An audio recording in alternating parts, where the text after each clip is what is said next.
Hey guys, welcome back to my channel. So this is part 7 of how I married a man that didn't exist. So of course, if you are seeing this for the first time, that means you have to go back, start from part 1. I should have put a playlist by now, but for those of you that are up to date, let's dive right Part in. 7 of how I married a man that didn't exist. So, last video, we're out on the lanai. I had revealed to him that I knew the truth, that he had been lying about all of these things, and I demanded an explanation. So, he goes on to tell me that he's sorry for lying, that he was afraid that I wouldn't give him a chance if I knew the truth. He said that I was so beautiful and successful that I wouldn't have looked his way. Ooh. I know you can't tell by these videos, but when I put my makeup on, I'm alright. So don't judge that. You're good. You're beautiful. So you're fine. Long. He then went to go into these stories and clarify things for me, because I told him, I said, listen, I have been hurt in the past, and honesty is a huge thing for me. And I'm not going to put up with the lying, because what happens when you lie to me, you're taking away my voice. You're taking away my ability to choose what I think is right for me and what I want to do. And what I want to do. I told him you cannot build anything if you don't have trust, and that he was off to a really shitty start, considering this was the very beginning of anything. I also told him that he just completely took away my choice to walk away in that moment if I had wanted to. If I had decided that him lying was so severe that I didn't want to continue, he took that away from me. I am really huge on having my own voice and making my own decisions and not being influenced by other people or my opinions taken away from me. So this was a really big moment that I was trying to convey to him. I also told him, you made a lot of assumptions about me. I am a very understanding person, and I do not judge. I have had a lot of people in my life, some that were wildly successful, some that have struggled greatly and didn't make it in life like they wanted to. I have learned lessons from every single person in my life, very valuable lessons. I don't care. I can be friends with anybody. And he took away my ability to show him that I'm an understanding person. And anybody who knows me in my real life knows how understanding I can be, to a fault, and that's going to be obvious. So anyway, he goes into talking about the girl's mother, Jay, and he tells me the story of her overdose, going to the rehab in Miami. He did tell me about the phone call and the devastation and how he reacted in the funeral and things like that. And during this time, I am getting the impression, and it was pretty, without words, clearly laid out to me, that they were still a couple when this was happening. I would then come to find out that they were never legally married. They did have a commitment ceremony. She had a wedding dress. They had a reception. They did all of that, but it was never legal. They did not do the paperwork. Not that that matters. This was a very real marriage or wedding to them. It's just important to note that he was not legally married to her. They had been together for a long time. And this woman, she's so understanding. I love her heart. Like, she has a very, very good heart. It's just quite unfortunate that she met somebody like that. At the time of her passing, I, at this point, thought that they were still together. He had told me that she had made some allegations against him, that he had been cheating. They were completely unfounded, and that caused her to spiral into the mental health state that she was in, which caused the Baker Act, and that his mother got the kids. Because he was still in active addiction at this time, he did not get the kids back. I'm not sure at what point he went to prison after this, but I know that he was living on the streets for a while in his active addiction, and that it had gotten pretty bad. We then went to talk about, the degrees and the lying about the high school, and I once again reiterated, just tell me the truth. If you tell me the truth and it's not something I want to hear, I'm going to be upset, but I can work with that. But let me ask you guys, somebody that have given you different kind of lies, do you think because somebody have told you the truth and you are now calling him out on it, you think it will change him?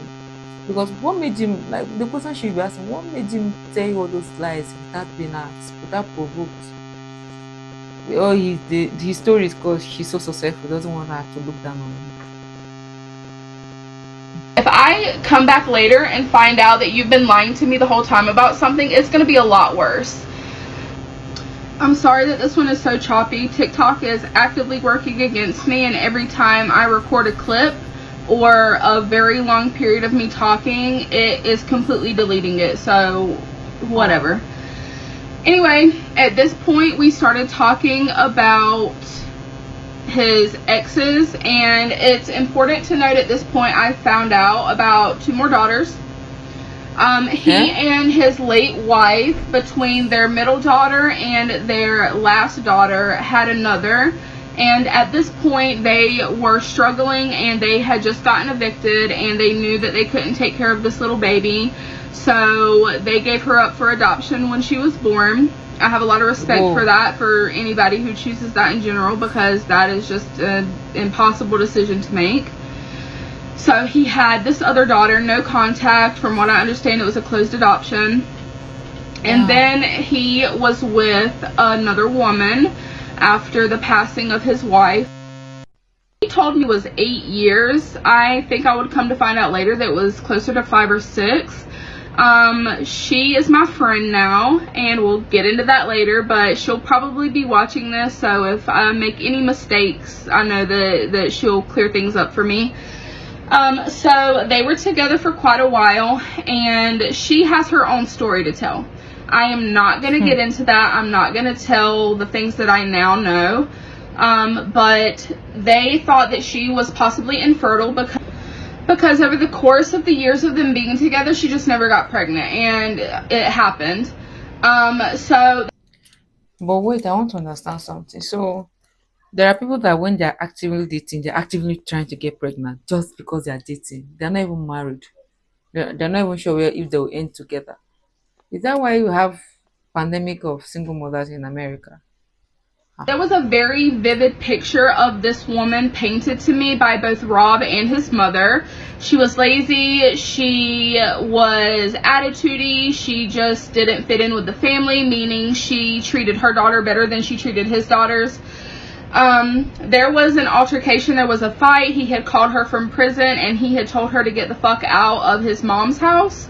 And Emily told me that she had no clue this happened. So when this woman was packing up her things and leaving in a frantic, that she had no idea that he had told her this, that he had kicked her out of the house where she was living with her daughter.